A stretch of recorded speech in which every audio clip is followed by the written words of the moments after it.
Empezamos. Avanti tutti. Sí. Y Avanti Tutti va a empezar, a ver, Pito Pito Gorgorito, Decar. Oh my god. Me tocó el Te perrito tocó. piloto. Bueno, bueno, yo hoy voy a hablar de dos series, con lo cual voy a simplificar bastante y voy a hacer que mi intervención gire sobre todo en la comparación entre ambas y tal y cual, porque se han comparado bastante. Y esas dos series son El ala oeste de la Casa Blanca y House of Cards. You accuse me of breaking the rules, and I tell you, I am playing by the rules. The very rules that you and I all agreed upon.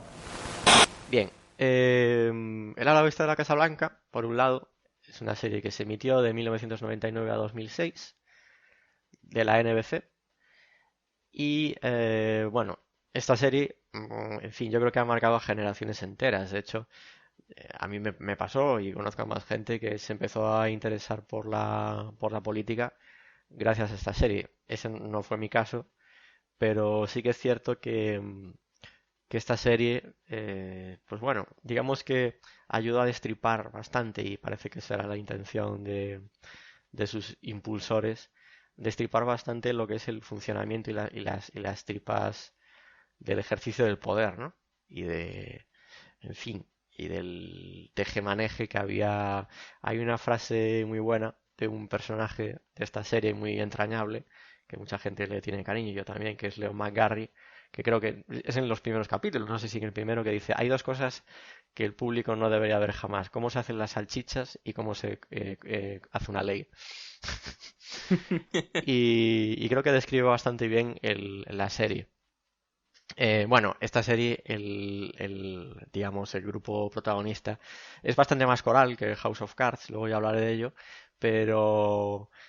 Y tiene un grupo de protagonistas que incluso yo recuerdo que entre las personas que la veíamos y tal, cada uno tenía su favorito y tal. Cuando digo que es coral, es enormemente coral, o sea, cada personaje ocupaba un buen trozo de tiempo de cada capítulo. A veces algún personaje tenía más protagonismo que otro, aparte del presidente, pero cada personaje tenía como una personalidad muy marcada, son todos como muy carismáticos, cada uno más tiene roles como muy distintos y, y ayudaba, yo creo que eso ayudaba mucho a cogerles cariño a todos o a lo mejor especialmente a alguno. Bueno, tenemos al presidente de los Estados Unidos, que es un presidente demócrata, que es Josiah Bartlett, que lo hace Martin Sheen. Todos nos acordamos de Martin Sheen. Aquí hablamos de Apocalypse Now, por ejemplo. Tenemos a Stockard Channing, que hace de la mujer del presidente, que es Abigail Bartlett. Cosa curiosa, por ejemplo, vi que participó en el musical de Mamma Mía. Luego tenemos a Alison Janney, creo, que es CJ Gregg, que es la secretaria de prensa de la Casa Blanca. Esta actriz, Alison Janney, la verdad es que a mí me gusta mucho. Ha participado en un montón de cosas bastante conocidas, en American Beauty, en The Help de 2011, en Juno, por ejemplo, y sigue haciendo series y demás. Y si veis fotos por ahí de ella, os suena seguro. Luego sale Rob Love, que es un actor normalmente conocido, hace de Sam Seaborn, que es el ayudante de director de comunicaciones de la Casa Blanca. Rob Love, pues bueno, tuvo su época dorada, luego como medio desapareció y luego reapareció de sus cenizas. Salía en Rebeldes, en la peli de Coppola, adaptación del libro, por ejemplo. Hmm. Eh, y ¿qué más? Salía en A Californication. Y no recuerdo si mucho más. Sé que, bueno, era muy conocido en los 80 y tal. Pero, pero bueno. Este es un actor que también, es un personaje, vamos, que también ha tenido un montón de fans de esta serie. Luego sale... Ah, bueno, este es un personaje que me gusta mucho en esta serie, Toby Ziegler, que lo hace el actor Richard Schiff, que es el director de comunicaciones de la Casa Blanca.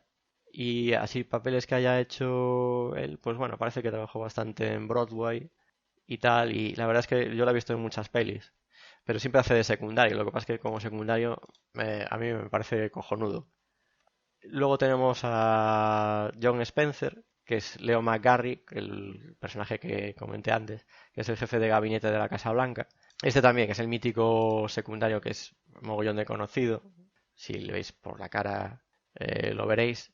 Luego hay otra persona que es Josh Lehman, que es ayudante del jefe de gabinete de la Casa Blanca. Como veis, todos los personajes están muy orientados a la comunicación y a lo que es el personal más cercano al presidente de los Estados Unidos, que lo hace Bradley Whitford, perdón, el actor. Y también salió en un montón de conocidas, en Billy Madison del 95, en American Crime del 2007, El Mentalista en la serie de televisión, en Mentes Poderosas y tal. Y bueno, este personaje, Josh Lehman, es acojonante. Y poco más. Yo creo que voy a describir un poco lo que es House of Cards y luego directamente lo que voy a hacer es comparar las dos, porque creo que es lo mejor. House of Cards, por otro lado, es una serie mucho más reciente, de hecho se sigue emitiendo. Empezó a emitirse en el 2013. Se dice que tiene un tono mucho más oscuro y en parte es cierto.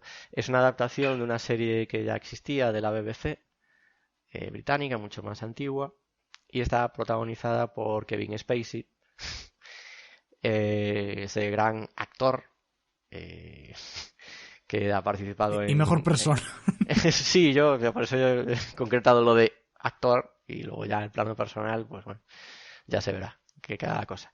Bueno, todo el mundo conoce a Kevin Spacey, me refiero a su trabajo, salió en peliculones como Capax del 2001, madre mía, Capax. Bueno, salió en Sospechosos Habituales del 95, Bajo otra bandera de 1990, La Red Social del 2010, que de hecho creo que es el productor o el coproductor de esa peli. No sé, en Billionaire Boys Club, bueno, en Baby Driver. Baby Driver hace un papelón. Bueno, en House of Cards este tipo hace de miembro del Partido Demócrata también. Este es otro demócrata, lo que pasa es que es un demócrata mucho más oscuro. Y es un congresista de Carolina del Sur. Eso de que sea sureño se deja muy claro a lo largo de toda la serie. Y bueno, la trama empieza con que el tío quiere ser secretario de Estado, que el presidente lo nombre secretario de Estado. Bueno, el partido no se hace eco de su petición, de su deseo de ser secretario de Estado, porque bueno, como luego ya se irá describiendo a lo largo de la serie, pues los tejemanejes en política dan como resultado cosas poco previsibles. Y ahí el tío empieza a urdir una venganza contra parte de la cúpula del partido, contra el presidente y demás. Además lo hace de una manera muy simpática, que es mirando a la pantalla. Creo que eso se le llamaba lo de romper la cuarta pared, ¿no? O sea, conectar directamente con el espectador y hacerlo partícipe de la acción. Bueno, acompañándolo en sus andanzas, a nuestro amigo Kevin Spacey lo acompaña la actriz Robin Wright, que hace de su mujer, de Claire Underwood. Participó en pelis muy conocidas, en Forrest Gump, fue nominada a un Globo de Oro, en Mensaje en una botella, salía en El Protegido, en Wonder Woman, en 9 vidas. Bueno, ha hecho cosas bastante conocidas, la verdad. Otro personaje importante es Doug Stamper, que lo hace el actor Michael Kelly, que hace de ayudante de Frank Underwood. Bueno, a lo largo de esta serie, lo que se va viendo, y no es gran spoiler, porque bueno, ya se ha emitido bastante y es solo justo el principio de la serie, el tío lo que empieza a hacer es intentar promover a gente que controle dentro del partido y para determinados cargos, secretario de Estado, incluso pues en su momento vicepresidente, etcétera, etcétera, para, en fin, medrar y ascender en el poder.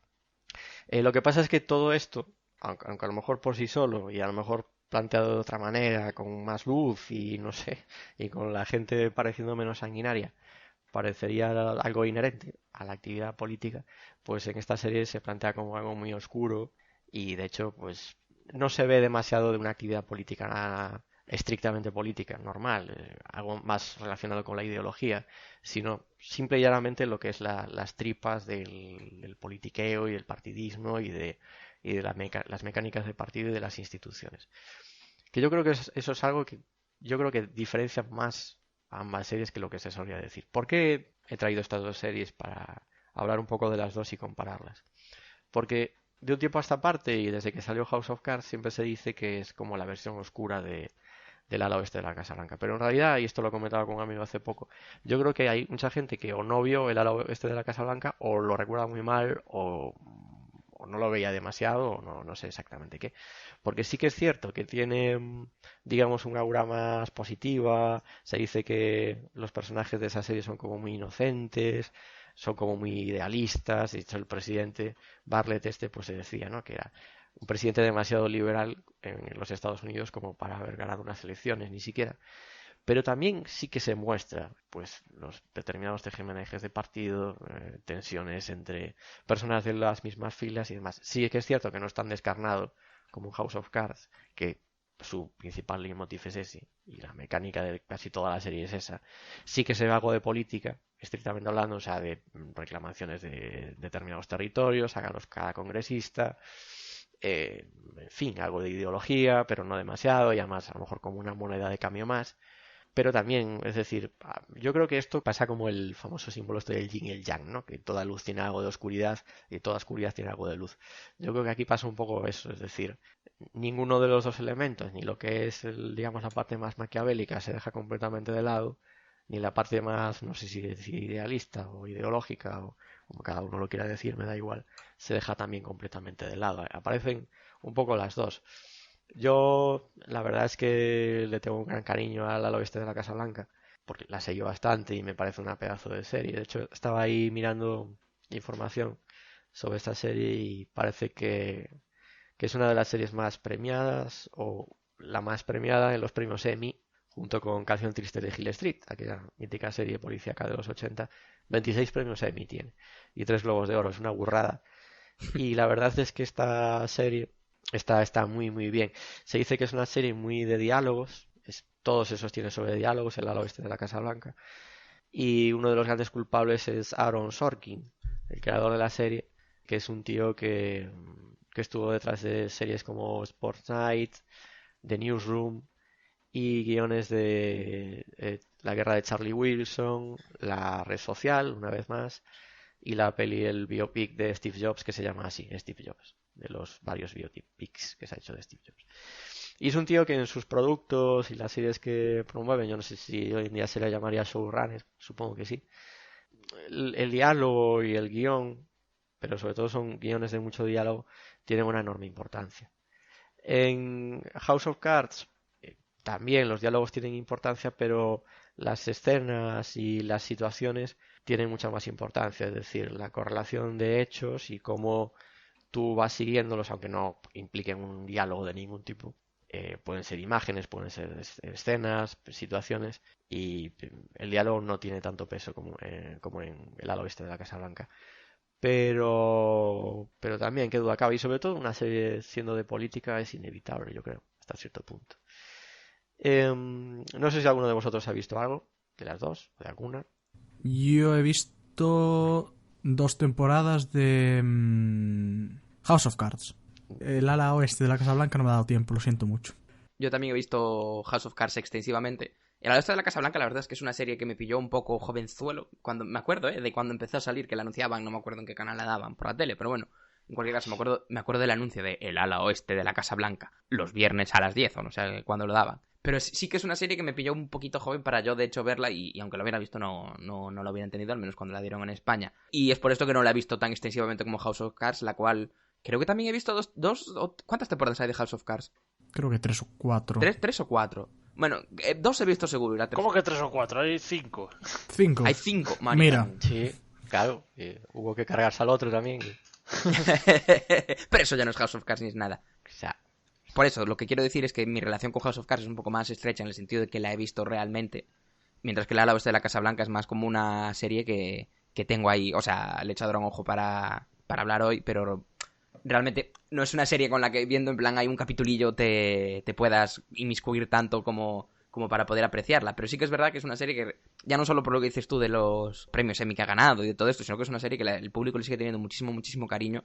Y si miras por internet hay foros dedicados todavía hoy a ella, hay podcasts que van viendo cada capítulo que sale cada semana, es como un comentario de cada capítulo de la serie, la están como si la estuvieran reviendo, como si estuviera volviendo a salir hoy. Hay gente que es como, así como hay gente que, por ejemplo, como yo, que una vez al año se ve El Señor de los Anillos y se lee cosas y tal, pues del Señor de los Anillos, pues hay gente que se ve una vez al año el ala oeste de la Casa Blanca, aunque sea una temporada. Y son estas series que realmente traen un montón de seguimiento detrás, ¿no? Y es una serie que ahora... no sé cuándo fue la última emisión, perdona, ahora no me acuerdo y lo has mencionado. Siento no haber pillado ese dato. De 2006. 2006, o sea que hace ya 13 años... ¿Cómo pasa el tiempo? ¿Cómo pasa el tiempo? Hace ya 13 años que no se emite y sigue ahí. Es de estas series que siguen ahí. Y sí que es verdad que el enfoque... O sea, entiendo por qué las comparan, porque en el sentido de que son dos series sobre la política en los Estados Unidos, pero sí que es cierto que yo creo que hay una gran diferencia de enfoque. Yo creo que son series bastante distintas, a pesar de la temática similar en la política. Como tú bien has dicho, me parece que el enfoque de House of Cards es mucho más cínico en general, ¿no? Mucho más de... Sigues a un hombre que busca el poder y que se la pela todo y el compás moral está como está y ves como que al final hay poder y hay gente que quiere el poder y luego gente que tiene el poder. Y es como una continua lucha entre los unos y los otros.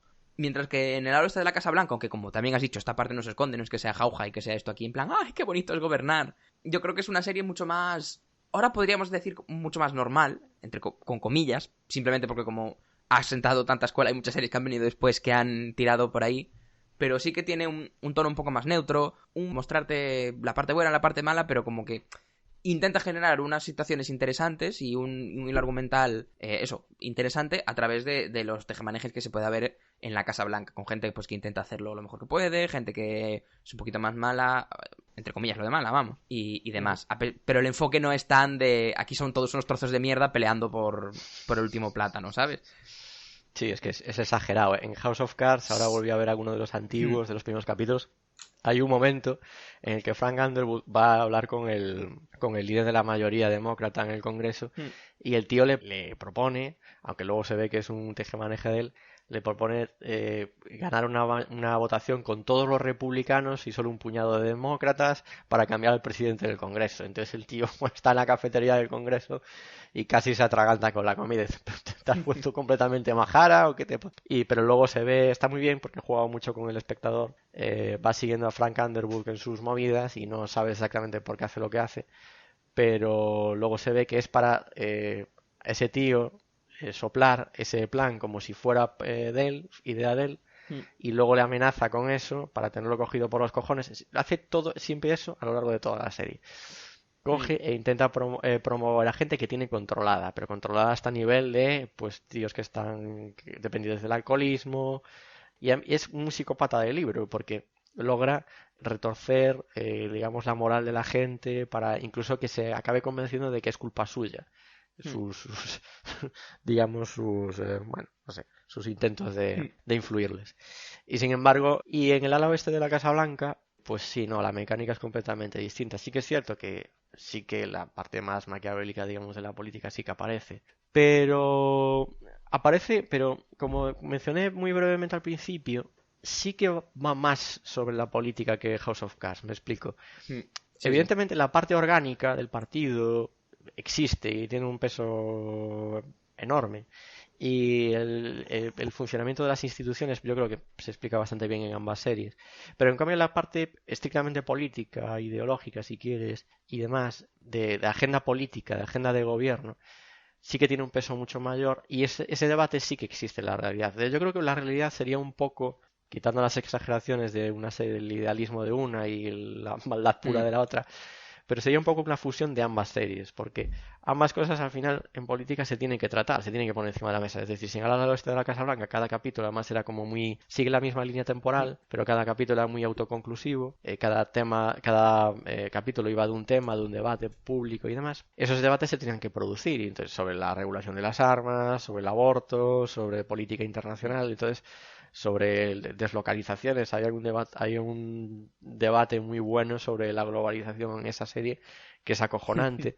Y además está muy bien porque muchas veces, para que las normas salgan adelante, las reformas o lo que sea, ese típico ajedrez que se tiene que jugar inevitablemente en política, ves como mucha gente se pasa el 90% de la gente, del tiempo enmendándose a sí mismo y envainándosela porque si no es imposible. O sea, es muy mítica la situación en esa serie en donde una persona está defendiendo, pero además con una intensidad hecha en una sala, algo que en el fondo no cree. Y luego sale de la sala y dice, joder, qué mierda le he soltado. O sea, me da vergüenza lo que le acabo de decir y tal, pero es todo para conseguir que esa persona pues le dé su apoyo o no les denuncie por lo que sea. Es decir, todo para que luego al final las cosas se hagan lo mejor posible. Por eso creo que en el momento en el que salió esta serie, 99-2000, ayudó también a mucha gente, no a lo mejor a abrazar el cinismo alegremente como House of Cards, pero sí a entender que la política no es tan obvia. O sea, no es aprieto un botón y las cosas salen así, y si no salen así eres un traidor. No.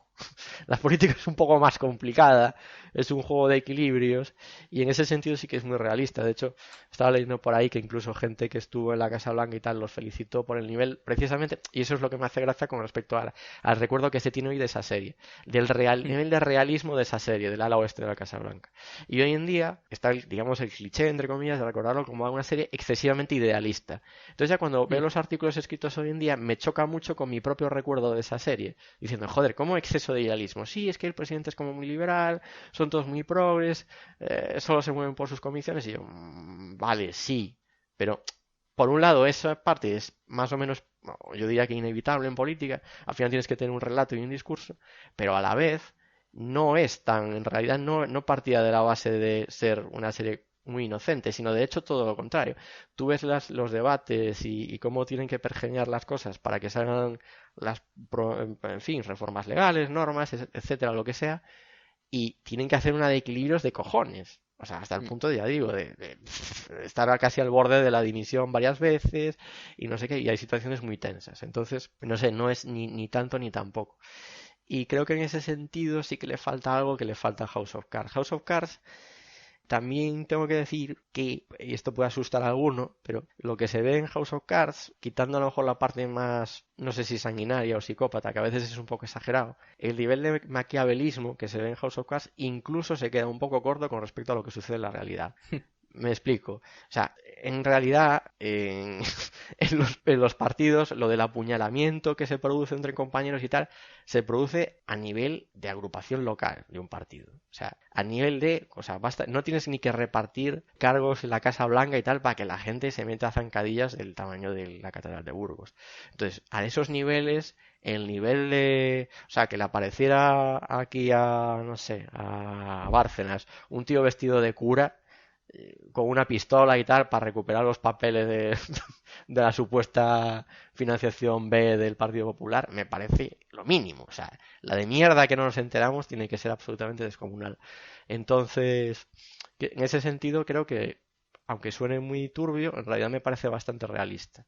Lo que pasa es que, bueno, como tiene esa aura, esa paleta de luces muy oscura, esos ademanes, yo creo que es más lo que dicen, cómo lo dicen, que lo que están diciendo realmente. Las conductas, ¿no? Las actitudes, esas actitudes agresivas, ¿no?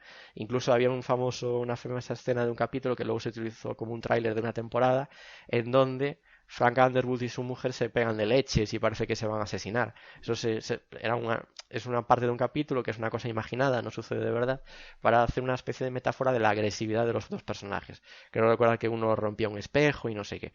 Y eso que es una metáfora, no sucede, pero forma parte, yo creo, que de la imagen que quiere transmitir la serie, ¿no? De que casi que son como... De hecho, Frank Underwood utiliza mucho la alegoría del lobo. Se ven todo como las manadas de lobos, el macho alfa, el no sé qué, yo mando, sacar los colmillos.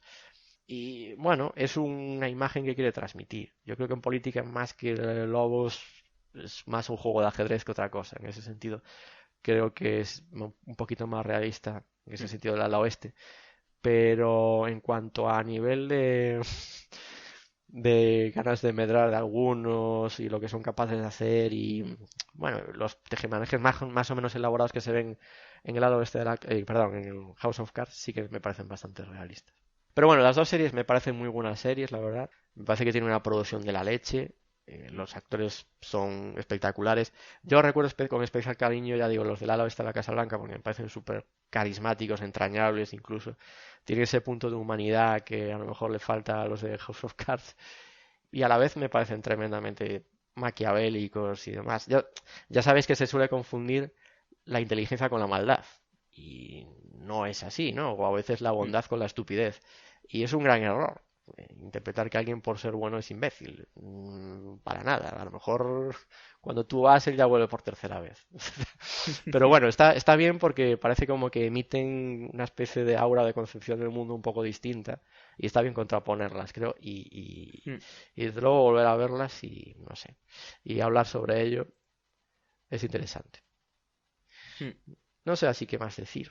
Para no extenderme demasiado, porque tratando dos series. Tengo que decir que House of Cards tiene 6 temporadas, pero realmente tiene 5. Ya me entendéis. Y me parece raro que no mencionéis el momento mítico del ala oeste de la Casa Blanca, que ha pasado casi tan a la historia como la propia serie, que es el discurso este que le dice el presidente a una religiosa. Cuando le dice, Ay, sí. porque está en la Biblia, y dice, ah, sí, y eso de que tengo que vender a mi hija, no sé qué, también hay que seguirlo y todas esas cosas que Sí, decía ahí. sí, Sí, es curioso porque Bartlett se supone que es católico y además bastante creyente y tal. Lo que pasa es que es liberal en el sentido de que además es un muy norteamericano, eso de que en realidad las cosas al final no se regulen. Dios aparece mencionado en la Declaración de Independencia y no sé si en la Constitución, pero no hay, el Estado no tiene religión oficial. De hecho, tampoco tienen idioma oficial. Es todo porque, claro, el propio nacimiento de la República de los Estados Unidos nace precisamente para pelear contra el despotismo, ¿no? Sin control y contra el poder absoluto, ya sea público o privado, por cierto, como recordaba Thomas Jefferson. Y entonces su personaje lo recuerda varias veces. Y él es súper creyente, tiene un confesor. De hecho, pues hay varios capítulos muy míticos en donde pues tiene que a lo mejor tomar una decisión de guerra o lo que sea y tiene que consulta con su confesor de si eso es propio de buen católico, ¿no? Se dice, ¿no? Que la serie incluso va por el país intentando convencer a las chicas que no aborten, pero luego se niega a regularlo porque no quiere prohibirlo. Es decir, no quiere penalizar y desde luego no mandar a las mujeres a la cárcel con eso. Pero a la vez tiene fricciones con extremistas, ¿no? Con gente como muy religiosa que quiere meterse en la vida de los demás y decir lo que tienen o no tienen que hacer, ¿no? Y él cree es una cosa que es como muy norteamericana, que es creer en Dios pero también en el libre albedrío, ¿no? Eso de yo creo pero porque yo quiero, que es, pues, bueno, es el código genético del país, realmente. Y sí, la verdad es que hay varios capítulos en donde hay situaciones así bastante tensas de ese tipo y está muy bien. Pues sí. Bueno, yo decidí dejar de ver House of Cards porque me di cuenta de que me ponía a ver la serie y no me enteraba de nada. O sea, el tío se ponía a hablar de sus movidas políticas y yo, sí, qué buena esta serie, qué buena, sí señor. Y luego me lo pensaba y digo, ¿qué ha pasado? ¿Qué han dicho? ¿Qué? No sé, no me enteraba del politiqueo. Entonces dije, bueno, creo que esta serie es muy complicada para mí, me voy a ver Dora la Exploradora. Vaya, por Dios. Pero sí que reconozco que es una serie muy fetén. Sí. Cuando es una serie fetén, se le nota. Ya. Sí, no, la verdad es que, joder, ahí, bueno, Kevin Spacey, pues bueno, tendrá lo que tenga a nivel personal, ya veremos qué cada cosa, pero el papel que hace, la verdad es que está cojonudo, y el reparto en general, hay varios actores que lo hacen, que se salen, la verdad es que los actores lo hacen muy bien, y la serie tiene una producción de la leche, no se han cortado, no han reparado en gastos, y está muy bien. Lo de los tejemanejes en política, bueno, pues, al final... La vida en general tiene algo de política. Hay una frase muy conocida, ¿no? Eso de que dice que al final todo es política en mayor o menor grado. Entonces hay muchas actitudes, muchas terapias de grupo y muchas cosas que luego ves en la vida real. En otros ámbitos, quiero decir, en un trabajo, en un grupo de amigos, en una asociación, en una empresa, lo que sea. Y hay muchas actitudes que se reproducen. O sea, las actividades que ves dentro de un partido, dentro de una institución o lo que sea, luego en la vida real las vuelves, bueno, la vida real, en otros ámbitos de la vida, las vuelves a ver y acabas detectando actitudes. Eso que se dice hoy en día, ¿no? Cuando ya, en fin, después de todo el boom de las fuerzas políticas alternativas aquí en España y tal, eso de que al final pues el pueblo tampoco se distingue tanto de su clase política, ¿no? Pues que es el pueblo situado en otra situación. O esa otra frase que dice, uno demuestra bien lo que es cuando le dan poder, ¿no? Pues eso, la gente de la calle en general sí que tiene tics y siempre hay personas que dices, joder, si este gobernara yo emigro. Porque hay gente que tiene tics Sí, muy preocupantes. la frase era un poco así, como en plan, dale poder a un hombre y verás al hombre de verdad, ¿sabes? O algo así. Sí. Sí, ves gente de todas las ideologías, además, ¿eh? Que tienen tics que dices, si se viera con poder me da un poco de miedo. Pero bueno, en fin, bueno, da para mucho, la verdad, hablar de estas series. Sí, sí. Yo recomiendo que la gente siga viendo House of Cards y si puede recuperar el ala oeste de la Casa Blanca, pues igual vuelve a creer en la política. Es su misma esencia, quién sabe. Y no se me ocurre así qué más decir, la verdad. ¡Bravo! ¡Bravo! Qué bonito. Qué bonito.